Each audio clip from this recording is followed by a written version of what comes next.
Hello students, पिछले video में मैंने आपको पढ़ाया था, गेमेटोजेनेसिस स्टार्ट कर दिया था और फिर हमने स्पर्म का पूरा पढ़ लिया था, कैसे कैसे बनता है, उसके स्ट्रक्चर्स पढ़ लिए थे। अब स्टार्ट करना है अपन को oogenesis।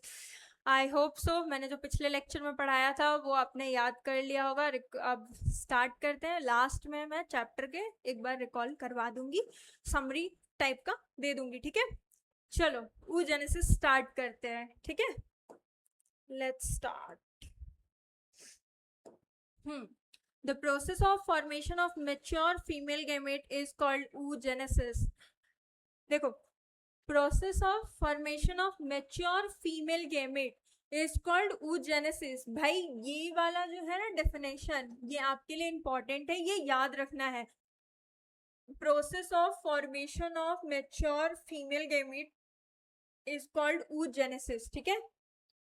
ओह, मेरे हाथ से ये क्या हो रहा है? आज तो रंगोली बन रहा है भाई, दिवाली नहीं है अभी। which is marked differently from spermatogenesis। देखो, spermatogenesis प्यूबर्टी अटेंड करने के बाद होता है, लेकिन oogenesis कब होता है? oogenesis स्टार्ट हो जाता है एम्ब्रियोनिक लाइफ में ही। जब जो बच्ची होती है वो अपनी मम्मी के गर्भ में होती है, तब से ही उसका स्टार्ट हो जाता है। मतलब उसी समय डिसाइड हो जाता है कि हाँ कितना मतलब एग्स बनेगा, ठीक है। और उसमें बहुत सारा तो फॉलिकुलर एट्रिशिया की वजह से खराब भी हो जाता है। oogenesis is initiated during the embryonic development। Different क्यों है? क्योंकि वो प्यूबर्टी से स्टार्ट हो रहा है, ये एम्ब्रियोनिक लाइफ में ही स्टार्ट हो जाता है। oogenesis कहाँ स्टार्ट होता है, कब स्टार्ट होता है? एम्ब्रियोनिक डेवलपमेंट में, ठीक है। Stage when a couple of million gamete mother cell oogonia are formed within each fetal ovary। जो मदर सेल होता है, जो कि ऊगोनिया, जिसको ऊगोनिया कह रहे हैं, वहां पे क्या बोल रहे थे? स्पर्मेटोगोनिया। यहाँ पे क्या बोल रहे हैं? ऊगोनिया। गोनिया मतलब मदर सेल, ठीक है।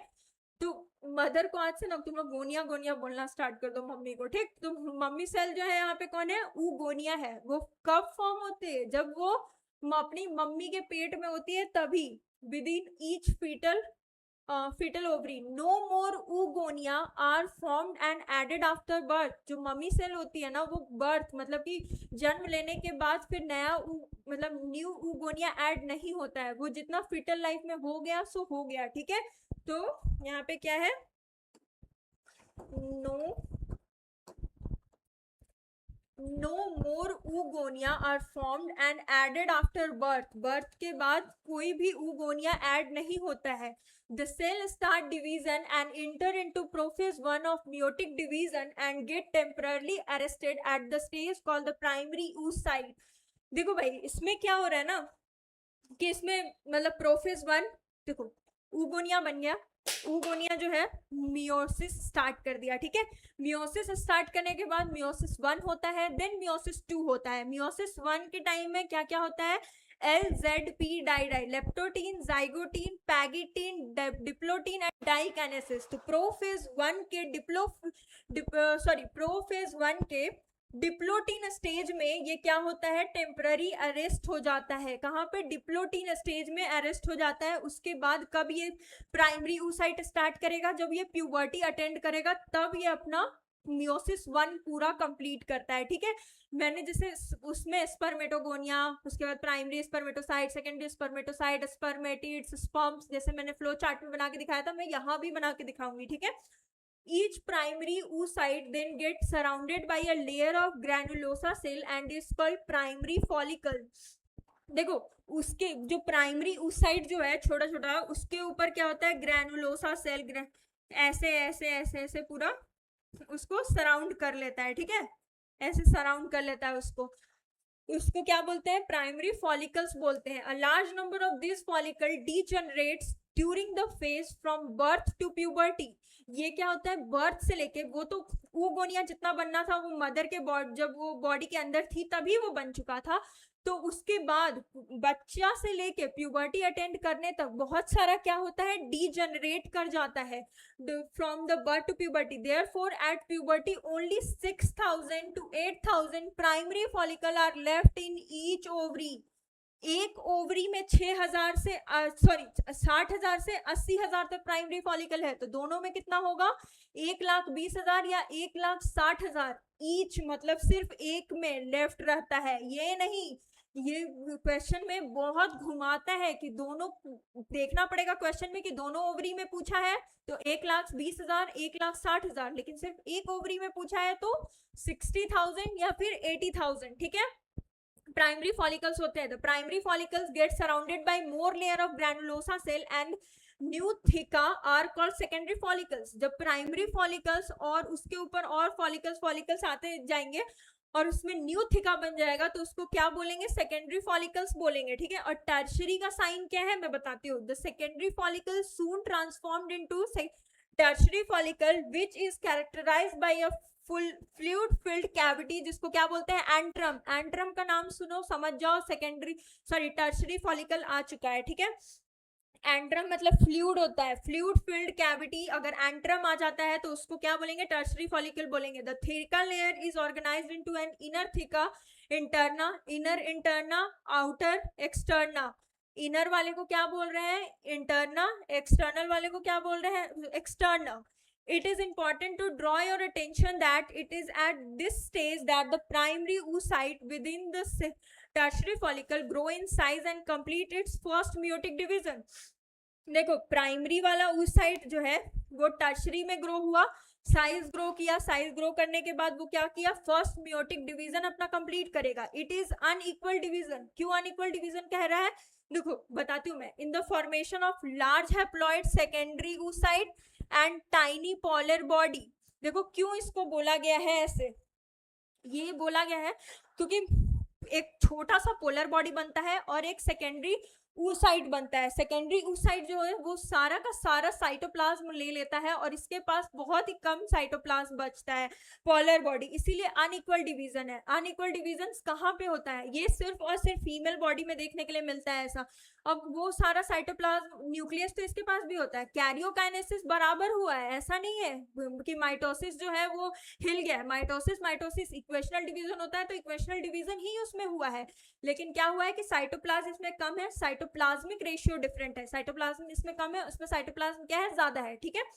तो क्या होता है ना कि साइटोप्लाज्म ले लिया तो इसमें कम साइटोप्लाज्म, इसमें ज्यादा साइटोप्लाज्म, तो ये हो गया अनइक्वल डिवीजन। और सेकेंडरी में क्यों ज्यादा है, क्योंकि उसको नेक्स्ट जनरेशन का वो नींव रख रहा है तो उसको ज्यादा न्यूट्रिएंट्स का जरूरत है, इस वजह से उससे सारा ले लेता है। अब देखो मैं बताती हूँ तुमको, एम्ब्रॉनिक लाइफ में ऊगोनिया, ऊगोनिया कहाँ बनता है,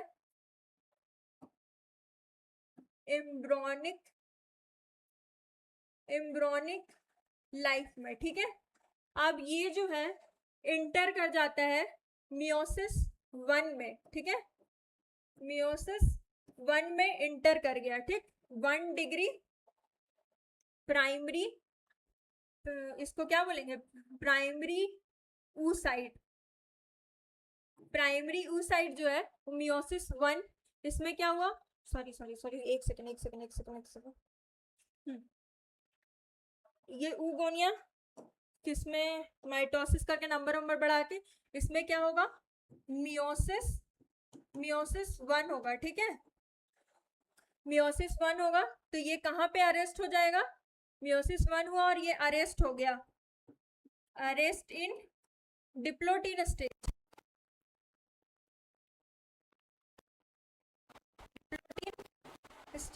डिप्लोटिन में ये स्टेज हो गया। ये कहाँ पे हो रहा है, तो ये सब एम्ब्रॉनिक लाइफ में हो रहा है, एम्ब्रॉनिक लाइफ में हो रहा है, ठीक है। अब देखो ये डिप्लोटिन स्टेज में रुक गया, अब ये यहां से यहां जब प्यूबर्टी अटेंड किया, प्यूबर्टी अटेंड करेगा तो ये किस चीज में, ये जो है ऐसे, रुको, प्यूबर्टी अटेंड कर लिया, प्यूबर्टी अटेंड करने के बाद ये क्या बना देगा, एक छोटा सा और एक बड़ा सा, मियोसिस कंप्लीट हो गया, मियोसिस 1 कंप्लीट, ठीक है। मियोसिस 1, इसको क्या बोलेंगे, इसको बोलेंगे पोलर बॉडी, जो कि आगे जाके क्या हो जाएगा, डीजनरेट, ये क्या हो जाएगा, डीजेनरेट हो जाएगा। लेकिन ये क्या है, ये 2 डिग्री सेकेंडरी oocyte है, ठीक है। देखो प्राइमरी oocyte जो है वो किस किस चीज में कन्वर्ट हुआ था, सेकेंडरी oocyte में, फिर प्राइमरी oocyte जो है प्राइमरी फॉलिकल में, सेकेंडरी फॉलिकल में, टर्शरी फॉलिकल में। टर्शरी फॉलिकल के आने के बाद उसका मियोसिस 1 कंप्लीट हो गया। मियोसिस 1 कंप्लीट होने के बाद ये क्या हो गया, सेकेंड 2 डिग्री oocyte में कन्वर्ट हो गया। अब ये जो है इसके पास जब ओवम, जब स्पर्म आएगा, स्पर्म आएगा, तब ये क्या करेगा, मियोसिस 2 कंप्लीट करेगा,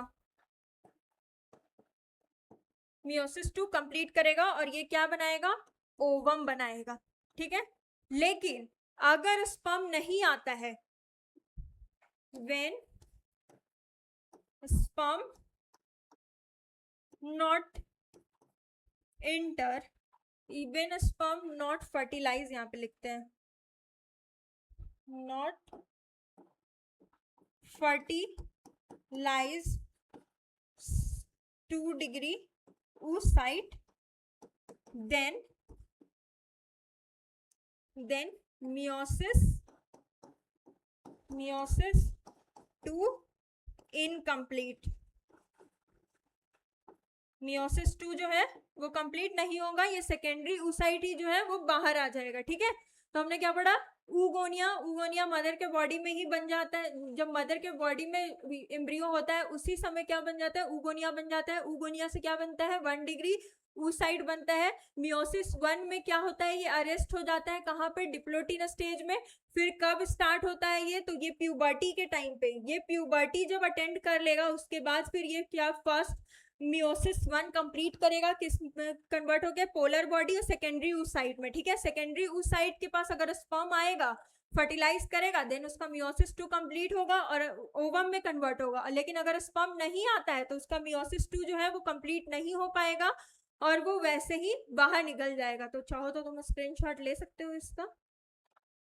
अब आगे बढ़ते हैं, ठीक है। The secondary oocyte retain bulk of the nutrient rich cytoplasm of primary oocyte. Primary oocyte से secondary oocyte जब convert होता है, then जो bulk of the cytoplasm है वो कहाँ पे, cytoplasm, bulk of the cytoplasm कौन ले लेता है, सेकेंडरी oocyte ले लेता है। उसके पास पोलर बॉडी के पास नहीं जाने देता है। कैरियोकाइनेसिस सेम रेशियो में होता है, लेकिन साइटोकाइनेसिस अनइक्वल डिवीजन होता है, ठीक है। Does the first polar body born out of first meiotic division divide further or degenerate? Degenerate होता है, divide नहीं करता है, degenerate करता है। At present we are not very certain about this. अभी इसके बारे में पोलर बॉडी क्यों बनता है और कहाँ जाता है डीजनरेट होकर, वो कुछ अभी हम लोगों को उसके बारे में नहीं पता है। Tertiary follicle further changes into the mature follicle और द ग्राफियन फॉलिकल। देखो एलएच सर्च जब होता है तो टर्शरी फॉलिकल से क्या हो जाता है, oocyte बाहर निकल जाता है और ग्राफियन फॉलिकल जो है, mature Graafian follicle, tertiary follicle किस चीज में कन्वर्ट हो जाता है, मैच्योर ग्राफियन फॉलिकल में कन्वर्ट हो जाता है। और यही फॉलिकल जो है वो क्या निकालता है, एस्ट्रोजन निकालता है। इसीलिए मैं बोल रही थी कि जब मेनोपॉज हो जाता है तो मेनोपॉज के बाद एस्ट्रोजन अपने अंदर बनना बंद हो जाता है, ठीक है। The secondary oocyte form a new membrane, जिसको क्या बोलते हैं, जोना पेलुसिडा बोलते हैं, सराउंडिंग इट। जोना पेलुसिडा, अभी मैं जेड प्लस सिक्योरिटी की बात कर रही थी ना, कि ओवम के पास में, स्पर्म में मैंने आपको बताया था कि एक्रोसोम होता है जो कि फर्टिलाइज करता है, वो और एंजाइम कंटेंट करता है। भाई क्यों एंजाइम, क्योंकि जोना पेलुसिडा को उसको छेद करके अंदर ओवम के पास में जाना है। The Graafian follicle now rupture to release the secondary oocyte। Graafian follicle क्या होता है, रप्चर करता है और क्या निकलता है उससे, तो सेकेंडरी oocyte निकलता है ovum from the ovary by the process called ovulation. उस प्रोसेस को क्या बोलते हैं, ओव्यूलेशन बोलते हैं। देखो ब्लड वेसल्स तो होगा ही, क्योंकि भाई न्यूट्रिएंट्स वगैरह वही पहुंचाते हैं। प्राइमरी फॉलिकल, जिसको 1 डिग्री फॉलिकल भी बोल सकते हैं। प्राइमरी फॉलिकल किस चीज में कन्वर्ट होता है, सेकेंडरी फॉलिकल में। सेकेंडरी फॉलिकल किस चीज में कन्वर्ट होता है, तो टर्शरी फॉलिकल में। दिस इज द कैविटी, इस कैविटी को क्या बोलते हैं, एंट्रम बोलते हैं, एंट्रम बोलते हैं। जहां भी एंट्रम का नाम सुनो secondary follicle, sorry tertiary follicle वहां पे आ जाएगा। ग्राफियन फॉलिकल मैच्योर होता है और जैसे ही एलएच सर्ज आता है, ये क्या होता है, ओवम अलग और ये अलग। ये जो है ये कुछ जब तक कि इम्प्लांटेशन नहीं हो जाता और वो क्या कहते हैं बेबी मतलब प्लेसेंटा नहीं बना देता है, तब तक प्रोजेस्टेरॉन कौन रिलीज करता है? तो कॉर्पस ल्यूटियम। कॉर्पस ल्यूटियम का क्या काम है? तो प्रोजेस्टेरॉन रिलीज करते रहना। क्योंकि जब तक प्रोजेस्टेरॉन रिलीज हो रहा है तब तक एंडोमेट्रियम रहता है, और जैसे ही प्रोजेस्टेरॉन रिलीज होना बंद हो जाता है वैसे ही एंडोमेट्रियम ब्रेक डाउन कर जाता है, मेंस्ट्रुएशन साइकिल आ जाता है। ठीक है, अब देखो ये वाला फ्लो डायग्राम जो हमने पहले स्पर्मेटोजेनेसिस पढ़ा फिर oogenesis पढ़ा। स्पर्मेटोजेनेसिस में क्या होता है? प्यूबर्टी अटेंड करने के बाद होता है, एट प्यूबर्टी। लेकिन इसमें कब होता है? तो ये एम्ब्रॉनिक लाइफ में ही हो जाता है। एम्ब्रॉनिक, अरे भाई व्हाइट पे व्हाइट लिखेंगे तो कैसे समझ आएगा?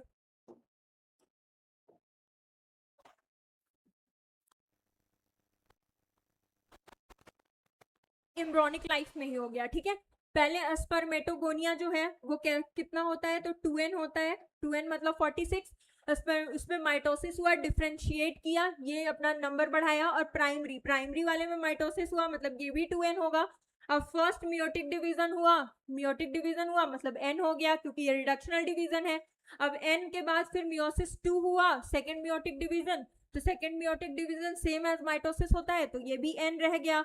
तो एक एक मतलब एक स्पर्मेटोसाइट से कितना? 4 बना। एक स्पर्मेटोसाइट से 4 बना। देखो ये वाला नंबर इंक्रीज किया, ये प्राइमरी वाला है, प्राइमरी वाला 2 में कन्वर्ट हुआ, फिर क्या हुआ? सेकेंडरी वाला बना। ये प्राइमरी वाला डिवाइड करके किस पे बनाया? सेकेंडरी वाला बना दिया। सेकेंडरी वाला, ये सेकेंडरी हो गया, सेकेंडरी वाला फिर दोनों डिवाइड किया तो टोटल कितना? ये 4 बनाया। फिर इसके शेप ऐसा शेप में नहीं होता है इसलिए इसको स्पर्मेटिड्स बोलते हैं, गोल गोल रहता है। और जब शेप में आ जाता है तो इसको क्या बोलते हैं? स्पर्मेटोजोआ बोलते हैं। क्या बोलते हैं? स्पर्मेटोजोआ। इसको क्या बोलते हैं? स्पर्मेटोजोआ बोलते हैं। अभी इधर आओ। फीटल लाइफ में क्या हो गया? ये प्राइमरी oocyte था, प्राइमरी oocyte जो है वो डिप्लोटिन स्टेज में रुक जाता है। बर्थ, फिर चाइल्डहुड, प्यूबर्टी जब अटेंड करता है तो कंप्लीट करता है अपना फर्स्ट मियोटिक डिवीजन, और क्या बनाता है? फर्स्ट पोलर बॉडी बनाता है और सेकेंडरी oocyte बनाता है। अगर एडल्ट हुआ, अगर स्पर्म आता है तो ओवम में कन्वर्ट होता है, सेकेंडरी पोलर बॉडी में कन्वर्ट होता है। लेकिन अगर स्पर्म नहीं आएगा तो फिर ये सेकेंडरी oocyte ही डी जनरेट कर जाएगा। ठीक है, मेंस्ट्रुएशन साइकिल। अब क्या पढ़ना है हम लोगों को? मेंस्ट्रुएशन साइकिल पढ़ना है। जब ओवम ओवम वेट करता है, कहाँ पे ओवम वेट करता है? फर्टिलाइज होने के लिए एम्पुला में जो कि वाइडर पार्ट है। अगर स्पर्म आ गया तो फिर भाई कितना दिन तक वेट करेगा वो? तो एंडोमेट्रियम जो है वो डीजनरेट कर जाता है। तो reproductive cycle in the female primates में कौन कौन है? Monkey, apps and human beings.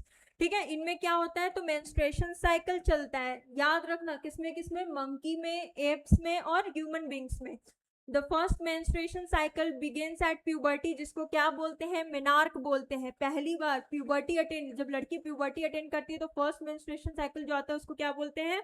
Menarche बोलते हैं। In human females menstruation cycle is repeated at an average interval of 28 to 29 days.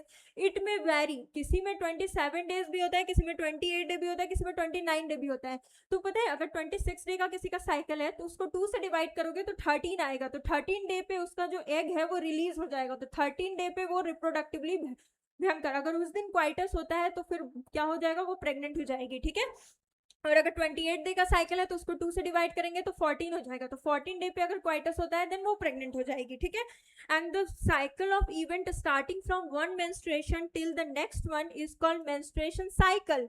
एक मेंस्ट्रुएशन साइकिल, देखो मेंस्ट्रुएशन फेज कहाँ से स्टार्ट होता है? Menstruation start, bleeding phase start होने से लेके दूसरा ब्लीडिंग फेज स्टार्ट होता है वहां तक कंप्लीट एक साइकिल होता है। ठीक है, ये नहीं कि ब्लीडिंग फेज खत्म हुआ तब से स्टार्ट होता है, नहीं, ब्लीडिंग फेज स्टार्ट हो गया तब से एक नया साइकिल स्टार्ट हो गया आपका। ठीक है, यहाँ पे वही लिखा है, the cycle of event starting from one menstruation till the next one is called menstruation cycle. One ovum is release during the middle of the cycle. वही मैं बोल रही थी कि अगर 28 डे का साइकिल है तो 14 डे पे ओवम रिलीज होगा, अगर 26 डे का है तो फिर वो 13 डे पे at on an average 28 day का ही माना जाता है। तो 14 डेज पे चांसेस होता है ओवम रिलीज होने का। ठीक है, अब पहले हम लोग यहाँ हार्मोन्स के बारे में पढ़ लेते हैं, ठीक है। यहाँ पे क्या है ना कि प्रोजेस्टेरॉन का लेवल कम है, प्रोजेस्टेरॉन का लेवल जैसे ही कम होगा एंडोमेट्रियम क्या होगा, ब्रेक डाउन करने लगेगा और ये मेंसेस आने लगेंगे। तो इसको क्या बोलेंगे, 1 से 5 दिन तक, मोस्टली 1 से 5 दिन ही माना जाता है ब्लीडिंग फेज को, उसको क्या बोलेंगे, मेंस्ट्रुएशन फेज बोलेंगे, ठीक है। अब देखो ये तो हो गया अपना यूटेराइन, पहले यूटरस वाला पढ़ेंगे, फिर देखेंगे कि ओवेरियन मतलब ओवरी में क्या क्या हो रहा है। तो ये मेंस्ट्रुएशन फेज हो गया, ठीक। अब देखो फिर मेंस्ट्रुएशन फेज के बाद इंडोमेट्रियम, यूटरस में क्या होगा, इंडोमेट्रियम जो है खुद को प्रोलिफरेशन पॉलिफरेशन कर लेगा, मतलब कि वापस से अपना टिश्यूज, चूंकि वो लॉस किया है, वापस से वो टिश्यूज बनाने लगा। क्यों, उनको थोड़ी पता है कि बच्चा इम्प्लांट होगा या नहीं होगा, वो तो हर बार खुद को प्रिपेयर करके रखेगा ना कि भाई, उसको तो यही लगेगा कि साइकिल स्टार्ट हो गया, इंडोमेट्रियम को प्रिपेयर करो क्योंकि बच्चा आने वाला है, इंडोमेट्रियम को प्रिपेयर करो बच्चा आने वाला है। लेकिन ऐसा थोड़ी हमेशा बच्चा, भाई कुछ थोड़ी है हमेशा करते रहेगा, 1-2 बच्चे होते हैं, 3 बच्चे होते हैं, आजकल के जनरेशन में तो एक ही है, बहुत है। तो एंडोमेट्रियम यूटेराइन, पहले क्या हुआ, प्रोजेस्टेरॉन कम था तो ब्लीडिंग हो गया, ब्लीडिंग होने के बाद जो यूटेराइन फेज में होगा ना, वो इंडोमेट्रियम खुद को प्रिपेयर करना स्टार्ट करेगा और वो प्रिपेयर करते रहेगा, ठीक है। अब देखो ओवेरियन में क्या होता है, ओवेरियन में पहले तो एफएसएच आएगा, तो एफएसएच, एक सेकेंड, हाँ, एफएसएच आएगा तो शुरुआत में तो ऊपर ऊपर ऊपर ऊपर रहेगा, लेकिन फिर ये नीचे गिरता है। एफएसएच क्या करवाएगा, तो इस पे काम कराएगा, ओवेरियन इवेंट्स पे काम कराएगा। एफएसएच निकलेगा तो फॉलिकल्स जो है वो डेवलप होना स्टार्ट होते हैं। ये डेवलपिंग फॉलिकल्स है, पहले तो प्राइमरी फॉलिकल बनेगा, फिर सेकेंडरी फॉलिकल बनेगा, फिर टर्शरी फॉलिकल बनेगा। टर्शरी फॉलिकल बनने के बाद फिर ये देखो, ये टर्शरी फॉलिकल है, टर्शरी फॉलिकल मैच्योर होगा, मैच्योर होने के बाद फिर वो क्या करेगा, ओव्यूलेशन 14 डेज पे। देखो ये क्या है, डे 14 है, डे 14 में क्या हो रहा है, ओव्यूलेशन हो रहा है, डे 14 पे क्या हो रहा है, ओव्यूलेशन हो रहा है, ठीक है। तो निकल जाएगा, निकलने के बाद देखो एफएसएच पहले इंक्रीज, पहले क्या करेगा एफएसएच, ये ग्राफ इंपॉर्टेंट है, ये आता है, ठीक है। पहले एफएसएच क्या होता है, डिक्रीज होता है, डिक्रीज डिक्रीज डिक्रीज, उसके बाद इंक्रीज होगा और 14 डे पे वो ऊपर जाएगा। एलएच क्या होता है, शुरुआत से इंक्रीज, एलएच सर्च, जब तक एलएच पीक पे नहीं पहुंचेगा तब तक ओवम नहीं रिलीज होता है। तो एलएच क्या हो गया, जा रहा है जा रहा है जा रहा है जा रहा है जा रहा है जा रहा है, पीक पे जाएगा, पीक पे जैसे ही जाएगा ओव्यूलेशन करा देगा, ठीक है। पीक पे जाने के बाद क्या होगा, ये सब तो डीजेनरेट हो गया, डीजेनरेट होने के बाद ये नीचे आने लगेगा, नीचे नीचे नीचे नीचे नीचे, ये भी नीचे, ठीक है। आप देखो एस्ट्रोजन और प्रोजेस्टेरॉन का कहानी सुनो। एस्ट्रोजन 2 बार पीक लेता है, 2 बार पीक लेता है एस्ट्रोजन, और प्रोजेस्टेरॉन सिर्फ 1 बार पीक लेता है। प्रोजेस्टेरॉन मैंने बताया था कि ये जो कॉर्पस ल्यूटियम है ना, कॉर्पस, ये डीजेनरेट हो गया, उसके डीजेनरेट होने के बाद developing corpus luteum, corpus luteum जब डेवलप होता है तो वो क्या निकालता है, तो प्रोजेस्टेरॉन निकालता है। तो वो डे 21 पे, प्रोजेस्टेरॉन डे 21 पे अपना ऊपर पीक पे जाएगा। देखो 21 डे 21 पे क्या हुआ, वो पीक पे गया, ठीक है। एस्ट्रोजन क्या होता है, एस्ट्रोजन को ये फॉलिकल्स बनाते हैं, फॉलिकल्स बनाते हैं तो ये एलएच सर्च जब होता है तो पीक पे जाता है, और फिर इधर ये डे 25 पे जाता है। तो 2 पीक किसका है, 2 पीक इसका है, 2 पीक्स। देखो अब कैसे याद रखना है ये मैं बताती हूँ।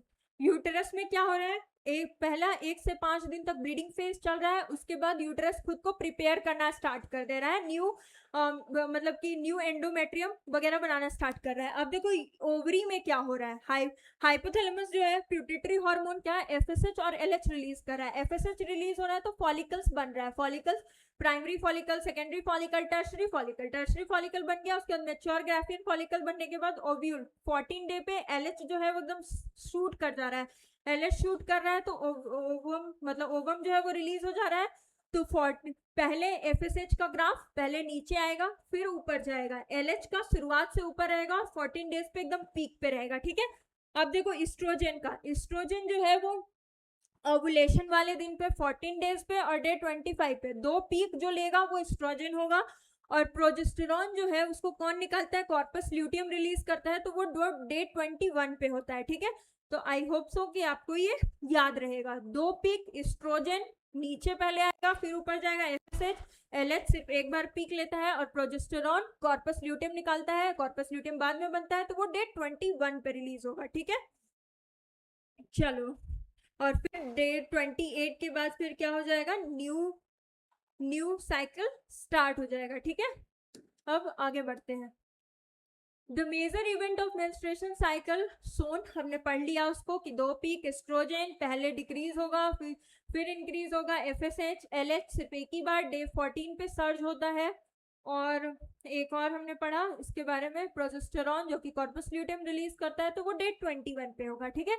The cycle start with the menstruation phase, cycle कहाँ से स्टार्ट होता है ये चीज ध्यान रखना, बहुत लोगों को कंफ्यूजन होता है इसमें। मेंस्ट्रुएशन फेज से स्टार्ट होता है, when the menstruation flow occur it last for कितने दिन तक, 3 से 5 दिन तक ही होता है। Menstruation flow result due to the breakdown of endometrium lining of the uterus and its blood vessel which form liquid that come out through the vagina। Menstruation flow क्या होता है, इंडोमेट्रियम जो टूटता है और ब्लड वेसल्स जो टूटते हैं वो लिक्विड के ब्लड के फॉर्म में जो वेजाइना से बाहर आते हैं उसी को क्या बोलते हैं, तो मेंस्ट्रुएशन फ्लो बोलते हैं। अब आता है menstruation only occur if the released ovum जो है वो नहीं फर्टिलाइज होगा तभी ऐसा होता है कि मेंस्ट्रुएशन फ्लो आता है। लेकिन lack of menstruation may be indicative of pregnancy, लेकिन हमेशा ये नहीं होता है, जरूरी नहीं है कि अगर आपका मेंस्ट्रुएशन साइकिल रुक गया है तो आप प्रेग्नेंट हो, बिल्कुल भी ऐसी बात नहीं है। However it may cause due to the some other underlining causes like stress, poor health etcetera. देखो, मेंस्ट्रुएशन का आना मतलब कि फर्टिलाइजेशन नहीं हुआ है, प्रेगनेंसी नहीं हुआ है तो मेंस्ट्रुएशन आ रहा है, लेकिन मेंस्ट्रुएशन का रुकना सिर्फ यही एक कारण नहीं है कि प्रेग्नेंट हो गई है फीमेल, नहीं, उसका या तो वो ज्यादा स्ट्रेस ले रही है या फिर उसका बहुत ज्यादा हेल्थ खराब चल रहा है, तब भी ऐसा हो सकता है। The menstruation phase is followed by the follicular phase, menstruation phase के बाद, ये किसकी बात हो रही है, यूट्रस की बात नहीं हो रही है, ये ओवेरियन फॉलिकल्स की बात हो रही है कि मेंस्ट्रुएशन फेज के बाद में क्या आता है, तो फॉलिकुलर फेज आता है। During this phase primary follicles in the ovary grow to become the mature Graafian follicle।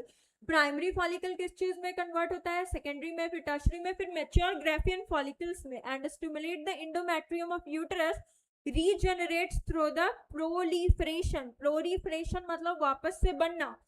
These changes in ovary and uterus are induced by the change in the level of pituitary and the ovarian hormones।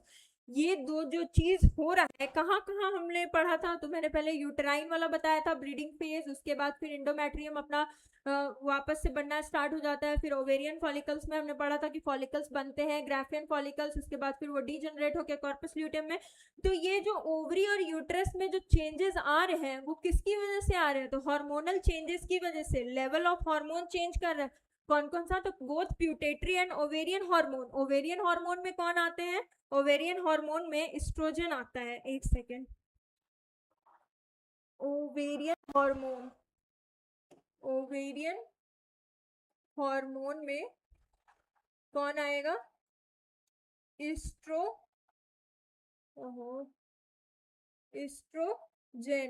और hypothalamic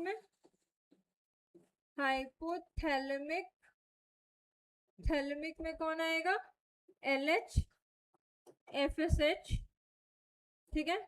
और हाँ, oestrogen के साथ साथ progesterone भी आता है। Oestrogen और प्रोजेस्टेरॉन क्या है, ओवेरियन हार्मोन है, हाइपोथैलेमिक LH और FSH है, ठीक है।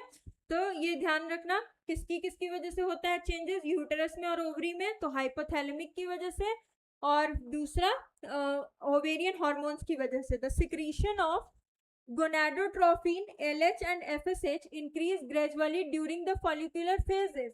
फॉलिक्यूलर फेज में, क्योंकि FSH क्या करता है, फॉलिक्यूलर स्टिमुलेटिंग हार्मोन है। FSH क्या है, फॉलिक्यूलर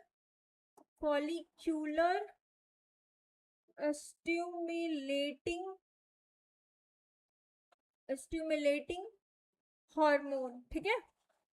ये क्या है, LH क्या है, ल्यूटिनाइजिंग हार्मोन है, और FSH क्या है, फॉलिक्यूलर। अरे भाई नाम में दिख रहा है फॉलिक्यूलर, मतलब फॉलिक्यूल्स कब बनाएगा, किस पे, फॉलिक्यूलर है तो फॉलिक्यूलर फेज में ही आएगा, follicular stimulating hormone increase gradually during the follicular phase and stimulate follicular development as well as secretion of estrogen by growing follicles. देखो जो फॉलिकल्स बनते हैं ओवेरियन हार्मोन में, मैं ये तीसरी बार शायद बताने वाली हूँ ना कि ओवेरियन हार्मोन जो है ग्रैनुलोसा सेल वगैरह जो बनता है तो उससे क्या रिलीज होता है, एस्ट्रोजन रिलीज होता है, ठीक है।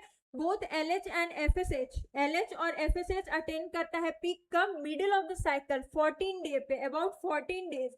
Rapid secretion of LH leading to its maximum level during the mid cycle, जिसको क्या बोलते हैं, LH सर्च बोलते हैं, induce rupture of Graafian follicle and thereby release of ovum. उस समय क्या होता है, ओवुलेशन होता है, ठीक है। LH और FSH कब जाता है, तो मिडिल ऑफ द साइकिल में, और 14 डे पे क्या होता है, LH सर्ज होता है, LH सर्ज होता है तो ओवुलेशन होता है, Graafian follicle, mature Graafian follicle जो होता है वो रैप्चर कर जाता है। The ovulation, ovulatory phase is followed by luteal phase during which the remaining part of Graafian follicle transform किस चीज में होता है, तो कॉर्पस ल्यूटियम में ट्रांसफॉर्म हो जाता है। और कॉर्पस ल्यूटियम क्या सिक्रीट करता है, large amount of progesterone. Corpus luteum secrete large amount of progesterone which is essential for the, किस लिए एसेंशियल है, तो इंडोमेट्रियम को रखने के लिए। जैसे ही प्रोजेस्टेरॉन का लेवल कम होगा इंडोमेट्रियम क्या हो जाएगा, टूटना स्टार्ट हो जाएगा, ठीक है। Such and endometrium is necessary for, क्यों इंडोमेट्रियम जरूरी है, तो इम्प्लांटेशन के लिए जरूरी है, implantation of fertilised ovum. Endometrium is necessary for the implantation of ovum and other events of pregnancy. During pregnancy, all event of menstruation cycle stop and there is no menstruation. क्या होता है, menstruation cycle क्या होता है, रुक जाता है। कितने दिनों तक रुक जाता है, तो पहले तो 9 मंथ तक तो बिल्कुल भी नहीं आएगा, और मैक्सिमम 16, जब तक मदर लैक्टेशन फेज में होती है तब तक, तो मैक्सिमम 6 मंथ, और मतलब टोटल 15 महीना मेंस्ट्रुएशन साइकिल नहीं होगा, मेंसेस नहीं आएंगे। In the absence of fertilization, corpus luteum degenerate. This cause disintegration of endometrium leading to the menstruation. अगर फर्टिलाइजेशन नहीं होता है तो कॉर्पस ल्यूटियम क्या करता है, डीजेनरेट हो जाता है और मेंसेस आने बंद हो जाते हैं। सॉरी, डीजेनरेट होगा तो मेंसेस आने बंद थोड़ी होंगे, मेंसेस तो आएंगे ना। Making a new cycle in human being, menstruation cycle reaches around 50 years. Menstruation cycle एक ऑन एन एवरेज एक फीमेल में 45 to 50 इयर्स तक आते हैं। 50 इयर्स के बाद मेंस्ट्रुएशन साइकिल बंद हो जाता है, ठीक है। Menstruation cycle is an indicator of natural reproductive phase and extend between menarche and menopause. Menstruation phase क्या है, तो साइक्लिक मेंस्ट्रुएशन इंडिकेशन है नॉर्मल रिप्रोडक्टिव फेज के, एंड एक्सटेंड बिटवीन कब से कब तक, तो मेनार्क से लेके मोनोपॉज तक। पॉज, देखो यूट्यूब जब देखते हो तो लोग कहते हैं ना पॉज कर दो, पॉज कर दो मतलब रोक दो, तो मोनोपॉज मतलब रुकना, पॉज का मतलब रुकना, ठीक है। तो ये साइक्लिक मेंस्ट्रुएशन, अगर आप हर महीने मेंस्ट्रुएशन साइकिल आपका अच्छे से चल रहा है और साइकिल डिले नहीं हो रहा है, तो मतलब आप नॉर्मल और अच्छे, आपका अच्छा रिप्रोडक्टिव हेल्थ है। भाई आजकल बहुत लोगों को PCOD वगैरह का प्रॉब्लम हो रहा है, तो लड़कियां थोड़ा प्लीज अपने खाने पीने पे ध्यान दे, अपने लाइफस्टाइल पे ध्यान दे, क्योंकि भाई देखो कितना भी सोसाइटी मॉडर्न हो जाए, कितना भी हो जाए, लेकिन वो जो चीज है ना कि बच्चा इज वेरी इंपॉर्टेंट भाई। जिनका बेबी नहीं होता ना उनको सोसाइटी छोड़ता नहीं है, इवन जीने तक नहीं देता। बच्चा is very important. Menstruation hygiene, menstrual hygiene लड़कियों को तो पता ही है, लेकिन चलो ठीक है यहाँ पे है तो मैं बता देती हूँ। Maintenance of hygiene and sanitation during menstruation is very important. Take bath and clean yourself regularly. देखो ऐसे भाई नहाओ चाहे ना नहाओ, लेकिन उस फेज में जो कि 1 से 5 दिन तक, नॉर्मली 5 दिन या 3 दिन तक जो भी होता है, ब्रीडिंग फेज चलता है, उस समय खुद को साफ सुथरा रखना, अच्छे से रहना बहुत जरूरी है। इसी वजह से देखो पहले के लोग ना मतलब पता नहीं क्या सोच के बनाए, शायद यही सोच के बनाया गया होगा क्योंकि उस समय ना ब्लड लॉस होता है, फिर बहुत लोगों को बहुत ज्यादा पेन होता है, तो उस समय ना रेस्ट का जरूरत होता है। तो पहले के लोग ये सोच के रेस्ट देने के लिए ना उनको पूजा नहीं करने देते थे, उनको खाना नहीं बनाने देते थे। लेकिन ये धीरे धीरे ना अजीब मेंटेलिटी में बदल गया, छुआछूत टाइप का। नहीं भाई ऐसे छुआछूत टाइप का कुछ नहीं होता है, ठीक है। बस उस फेज में आराम करना चाहिए, आराम से रहना चाहिए, क्लीन रहना चाहिए, वो उसके पीछे वो लॉजिक था। लेकिन बहुत लोग उसको कुछ और ही बना चुके हैं। यूज सैनिटरी नैपकिन्स और क्लीन होममेड पैड्स। उस वक्त पे सैनिटरी नैपकिन्स यूज करना चाहिए। बहुत लोग कपड़ा वगैरह का इस्तेमाल करते हैं जो कि अनहाइजेनिक है, नहीं करना चाहिए, उससे बहुत ज़्यादा वो डिजीज वगैरह हो जाता है। और भाई वो अपना बहुत सेंसिटिव एरिया है तो उसका ध्यान देना हम लोगों की जिम्मेदारी है। चेंज सैनिटरी नैपकिन्स और homemade pad after every 4 to 5 hour as per the requirement. अगर बहुत ज़्यादा हेवी ब्लड मतलब ब्लीडिंग हो रहा है देन 4 से 5 घंटा इज इनफ, एक पैड यूज कर सकते हो, उसके बाद तुम चेंज कर लो। Dispose of the use sanitary napkins properly, wrapping it with a used paper. उसको कहीं इधर उधर रोड पे मत फेंक दो यार, क्योंकि देखो वो गंदा खून नहीं है, मैं ये नहीं बोल रही हूँ वो गंदा खून है या कुछ है, लेकिन फिर भी वो ब्लड है, कोई देखेगा तो कितना घिन आएगा उससे। इस वजह से उसको एक अच्छे जगह पे जाके डस्टबिन में, मतलब पहले उसको पेपर से रैप करके प्लास्टिक में डाल के फिर उसको डस्टबिन में डाल के आओ ना। Do not throw the use napkins in the drain pipe of the toilet in the open areas. भाई ऐसे ही टॉयलेट में डाल के फ्लश नहीं करना चाहिए, टॉयलेट जाम हो सकता है। After handling the napkin wash hand with the soap. वो मतलब पैड निकालने के बाद में उसको सोप से भाई अपना हैंड वॉश वगैरह कर लो, क्योंकि उसमें बहुत ज़्यादा बाहर आने के बाद तो बैक्टीरिया वगैरह हो ही जाते हैं। तो उस वक्त यही है कि साफ सुथरा रहिए, इतना ही अच्छा है। और आजकल तो पैड की जगह पे लोग टेम्पन्स वगैरह भी इस्तेमाल कर रहे हैं, टेम्पन्स भी काफ़ी अच्छा ही होता है। चलो आगे बढ़ते हैं। फर्टिलाइजेशन एंड इम्प्लांटेशन, इसी की मैं बात कर रही थी। ये जो रियल नीट हुआ था ना 3 मई वाला, उसमें ये क्वेश्चन आया था कि अरेंज कीजिए कौन सा लेयर पहले होता है कौन सा लेयर बाद में होता है, ठीक है। फर्टिलाइजेशन एंड इम्प्लांटेशन में during copulation coitus semen is released by the penis into the vagina, जिसको क्या बोलते हैं, इंसेमिनेशन बोलते हैं।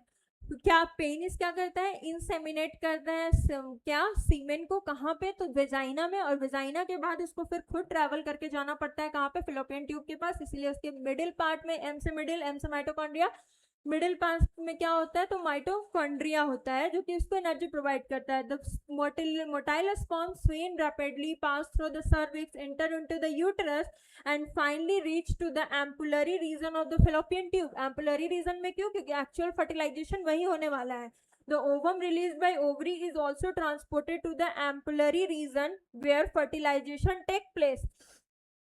ओवम क्या हो कहाँ रिलीज हो रहा है, तो ओवम रिलीज हो रहा है ओवरी से, और कहाँ पे उसको भी लाना है तो एम्पुलरी रीजन में, क्योंकि स्पर्म आ चुका है ओवम भी, दोनों का टाइमिंग सेम होना चाहिए। जैसे वहां पे पोलन रिलीज हुआ है तो स्टिग्मा भी रिसेप्टेबल होना चाहिए, मतलब उसको रिसीव करने के लिए उस टाइम पे एक्टिव होना चाहिए, वरना फर्टिलाइजेशन नहीं होगा। यहाँ पे भी सेम वही है, fertilisation can only occur if the ovum and sperm are transported simultaneously to the ampullary region. This is the reason why not all copulation lead to the fertilization and pregnancy. देखो ऐसा थोड़ी है कि सारा का सारा कॉपुलेशन जो है वो फर्टिलाइजेशन में ही कन्वर्ट हो जा रहा है, फिर तो भाई कितने सारे बच्चे जाएंगे एक इंसान के। ये हमेशा नहीं होता, ये तब होता है जैसे डे 14 पे अगर उसी दिन कॉपुलेशन हो जाएगा तो फर्टिलाइजेशन भी हो जाएगा, क्योंकि एक स्पर्म 72 आवर्स हमारे बॉडी में, मतलब फीमेल बॉडी में जिंदा हो रह सकता है, ठीक है। तो 14 डे पे अगर ओवम आ गया और इधर से स्पर्म भी चला गया एम्पुलरी रीजन में तो फर्टिलाइजेशन हो जाएगा। लेकिन अगर डे 6, 7 या डे 21, 22 पे ऐसा होता है, क्वाइटस होता है, देन ऐसा कोई चांसेस नहीं है, क्योंकि ओवम जो है वो डिजेनरेट कर चुका होगा। The process of fusion of a sperm with an ovum is called fertilization. Define fertilization. Process of fusion of male and female gamete is called fertilization.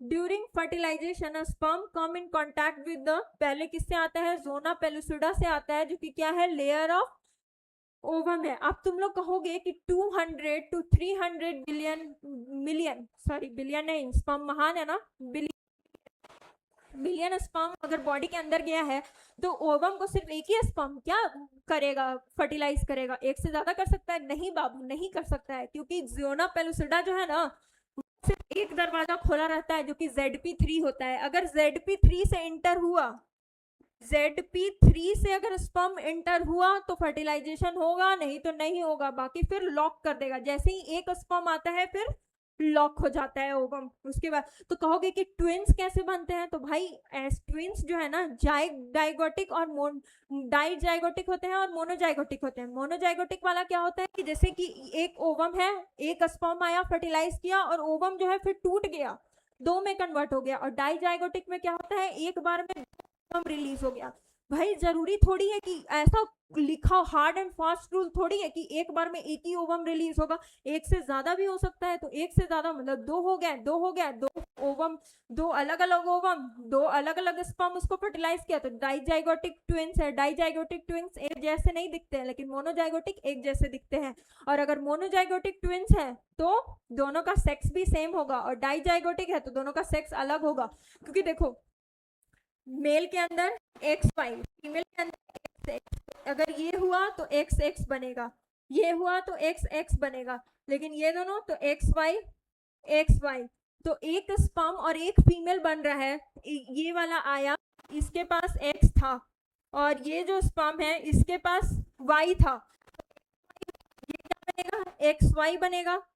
अब XY जो है वो टूट जाएगा, तो ये क्या होगा, XY XY, तो ये दोनों का सेक्स जो है वो सेम ही रह गया ना, तो ये मोनोजाइगोटिक ट्विंस बनेगा। ये क्या बनेगा, मोनोजाइगोटिक, मोनोजाइगोटिक बनेगा, ठीक है, मोनोजाइगोटिक बनेगा।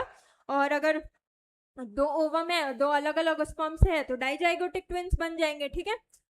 अब देखो, and induce changes in membrane that blocks the entry of additional, यही मैं बोल रही थी कि जोना पेलुसिडा जो है वो लेयर ऑफ ओवम है जो कि इंड्यूस करता है चेंज किसमें, मेम्ब्रेन में, ताकि वो ब्लॉक कर दे एंट्री ऑफ एडिशनल स्पर्म। एक ओवम को एक ही स्पर्म फर्टिलाइज करेगा, एक से ज्यादा नहीं, क्योंकि ये भी N वो भी N, दोनों मिला के 2N बनेगा। लेकिन अगर वो N है और इधर से दो स्पर्म चल गया तो इधर से 2N हो गया, तो 3N बन जाएगा। भाई 3N एग्जिस्ट नहीं करता। The secretion of acrosome help the sperm enter into cytoplasm of the ovum. Acrosome जो है, जो कैप लाइक स्ट्रक्चर में एक्रोसोम हमने भर के दिया था जिसकी बॉडी बनाता है, वो क्या करता है, तो अंदर साइटोप्लाज्म में घुसने में हेल्प करता है ओवम के through the zona pellucida and the plasma membrane. वो क्या होता है, जोना पेलुसिडा और प्लाज्मा मेम्ब्रेन, ठीक है। This induce the completion of meiotic division of secondary oocyte। देखो ये क्या करता है, पहला वाला जो है 1 डिग्री, मतलब प्राइमरी oocyte जो है वो प्यूबर्टी में आता है, तब उसका मियोसिस 1 कंप्लीट होता है और सेकेंडरी oocyte में कन्वर्ट होता है। सेकेंडरी oocyte ओवम में कब कन्वर्ट होता है, जब उसके पास स्पर्म आता है, तो उसके बाद सेकेंडरी oocyte ही था, सेकेंडरी oocyte को फर्टिलाइज करने के बाद ओवम बनेगा। तो ठीक है, ये एनसीईआरटी करेक्ट कर लिया। The second meiotic division is also unequal and result in the formation of second polar body and the haploid ovum ootids. देखो सेकेंडरी वाला भी ऐसे बनता है, ये छोटा सा और ये बड़ा सा, ये सेकेंडरी oocyte है, ये सेकेंड पोलर बॉडी, और दिस इज ओवम, ये क्या है, ओवम है, ठीक है। Soon the haploid nucleus of the sperm and that of the ovum fuse together to form, क्या बनाता है, डाइजाइगोटिक, मतलब सॉरी डिप्लॉइड जाइगोट को बनाता है, ठीक है। How many chromosomes will be there in zygote? Of course 46, 23 plus 23, 46 हो जाएगा। One has to remember that the sex of baby has decided at this stage itself. Let us know. अब देखो इस पूरे पैरा को मैं पढ़ नहीं रही हूँ, ऐसे बता रही हूँ। क्या अभी जो मैंने XY वाला किया था ना, जैसे मेल के पास देखो ये फीमेल जो होती है वो इस टाइप की होती है। मैंने ऐसे याद रखा कि फीमेल के पास हाथ पैर है, मेल के पास में हाथ पैर नहीं है। दिस इज फीमेल और ये क्या है, मेल है, ठीक है। x होता है, इसके पास XY होता है, तो अगर x के साथ x मिलेगा तो XX बनाएगा, मतलब गर्ल चाइल्ड बनेगी। इसके साथ ये y मिलेगा तो ये बॉय बनेगा, फिर इसके साथ ये मिलेगा तो XX मतलब गर्ल बनेगी, और फिर इसके साथ ये मिलेगा तो ये बॉय बनेगा। तो 50% चांस होता है लड़की बनने का, 50% चांस होता है लड़का बनने का। तो इसमें ये बताया गया है ना कि सोसाइटी जो है लड़का ना होने पे को ब्लेम करती है, फीमेल को ब्लेम करती है कि भाई इसकी वजह से नहीं हो रहा, भाई इसकी वजह से नहीं हो रहा, आपकी बहू की वजह से नहीं हो रहा, आपकी बेटी की वजह से हो रहा। बेटे को बोलो कि डाले, क्या डाले उसके अंदर, बेटा को बोलो कि उसके अंदर वाई डाले, तब ना बनेगा। उसका आपके पोते आएंगे तो इसमें बहुत लोग जो है फीमेल को करते हैं, लेकिन इसमें फीमेल का कोई रोल नहीं है, सेक्स डिटर्मिनेशन में मेल का रोल होता है, ठीक है। हम्म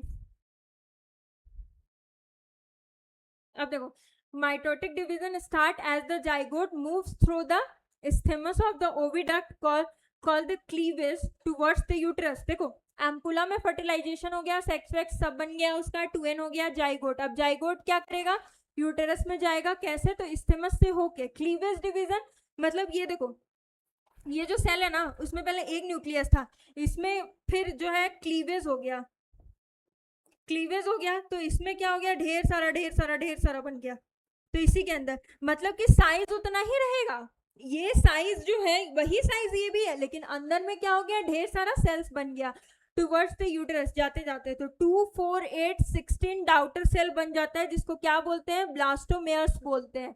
द एम्ब्रियो विथ 8 to 16, एक सेकेंड रुको, पहले मैं ये समझा देती हूँ। देखो, ओवम है, ओवम, उसमें स्पर्म आया, फर्टिलाइजेशन हो गया, ठीक। फर्टिलाइजेशन होने के बाद 2 सेल स्टेज बना, 2 के बाद 4 बना, 4 के बाद मोरुला बना, और मोरुला के बाद फिर ये क्या हो गया, ब्लास्टोसिस्ट। और ब्लास्टोसिस्ट जाके क्या करेगा, तो यूटेरस में इम्प्लांटेशन कर लेगा, ठीक है, इम्प्लांटेशन इन यूटेरस। मोरुला मतलब इसमें क्लीवेज डिवीजन हुआ, क्लीवेज हुआ, और इतना सारा बन गया, और उसके बाद फिर क्या होता है, ब्लास्टोसिस्ट होता है। तो पहले ओव्यूलेशन हुआ, फिर फर्टिलाइजेशन, फिर जाइगोट बना, फिर 2 सेल स्टेज, फिर 4 सेल स्टेज, फिर मॉरुला, फिर ब्लास्टुला, फिर इम्प्लांटेशन हो गया, ठीक है। यहाँ से ये दिस इज फिमरी, फिमरी मैंने बताया था, ये इन फंडिब्यूलम वाला पार्ट है। यहाँ से ओवम आया, ओवम आया, कहाँ गया, एम्पुला के पास में गया, यहाँ पे क्या हो गया, फर्टिलाइजेशन हो गया, फिर 2 cell stage, 4 cell stage, 8 cell stage, 16, और फिर यहाँ जाके क्या हो गया, इम्प्लांटेशन हो गया। अब आता है ब्लास्टोमेयर। ब्लास्टोमेयर को क्या बोलते हैं, मोरुला बोलते हैं। देखो, मोरुला, ब्लास्टुला, गेस्टुला, ये सब स्टेजेस है जो कि एम्ब्रॉनिक डेवलपमेंट होते समय आते हैं। तो morula continue to divide and transform into, morula किस चीज में कन्वर्ट हो जाता है, ब्लास्टोसिस्ट में। मोरुला किस चीज में कन्वर्ट होता है, ब्लास्टोसिस्ट में कन्वर्ट हो जाता है as it moves further into uterus. The blastomere in blastocyst are arranged into outer layer, जिसको क्या बोलते हैं, ट्रोपोब्लास्ट बोलते हैं, and the inner layer attached to the trophoblast called the inner germ cell। Outer layer को क्या बोलते हैं, ट्रोपोब्लास्ट बोलते हैं, इनर को क्या बोलते हैं, इनर जर्म सेल्स बोलते हैं, ठीक है। ब्लास्टो, देखो, मोरुला जो है वो किस चीज में कन्वर्ट होता है, ब्लास्टोसिस्ट में ट्रांसफॉर्म होता है। अब ब्लास्टोसिस्ट जो होता है वो अरेंज हो जाता है आउटर और इनर में। आउटर वाले को ट्रोपोब्लास्ट कहते हैं, इनर वाले को इनर सेल कहते हैं। Inner cell attach to the trophoblast, inner group of cell attach किससे होता है, ट्रोपोब्लास्ट से, जिसको क्या बोलते हैं, इनर सेल मास बोलते हैं। अब ट्रोपोब्लास्ट लेयर बाहर वाला लेयर है, तो वो कहाँ जाके इम्बेड होगा, तो यूटेरस के इंडोमेट्रियम में। Trophoblast layer then get attached to the endometrium। Outer वाला कौन है, ट्रोपोब्लास्ट, और इनर वाला कौन है, inner inner mass inner mass cell, ठीक है। ओफो, मेरी राइटिंग भी ना क्या कमाल की है भाई, बोर्ड पे सेल लाइफ में पहली बार लिख रही हो ना, इसीलिए। देखो, oh sorry, trophoblast layer then get attach to the, outer वाला क्या है, ट्रोपोब्लास्ट है, इनर वाला इनर सेल मास है, तो आउटर वाला क्या होगा, जाके धसेगा किसमें, इंडोमेट्रियम में धसेगा। तो इंडोमेट्रियम में जाके धस गया, and the inner cell mass get differentiated as the embryo. Inner वाला जो है, आउटर वाला तो इम्बेड कर गया, अब इनर वाला किस चीज में कन्वर्ट होगा, तो इनर वाला जो है वो डिफरेंशिएट होगा एम्ब्रियो में, ठीक है। Outer trophoblast, inner inner mass cell, outer वाला एम्बेड होगा जाके इंडोमेट्रियम में, इनर वाला एम्ब्रियो बनाएगा। After attachment the uterine cell divide rapidly and cover the blastocyst.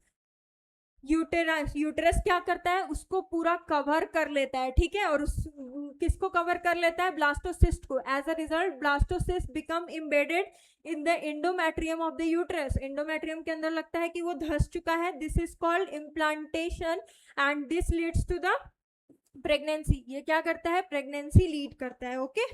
एक सेकेंड रुकना, थोड़ा पानी पी लेती हूँ।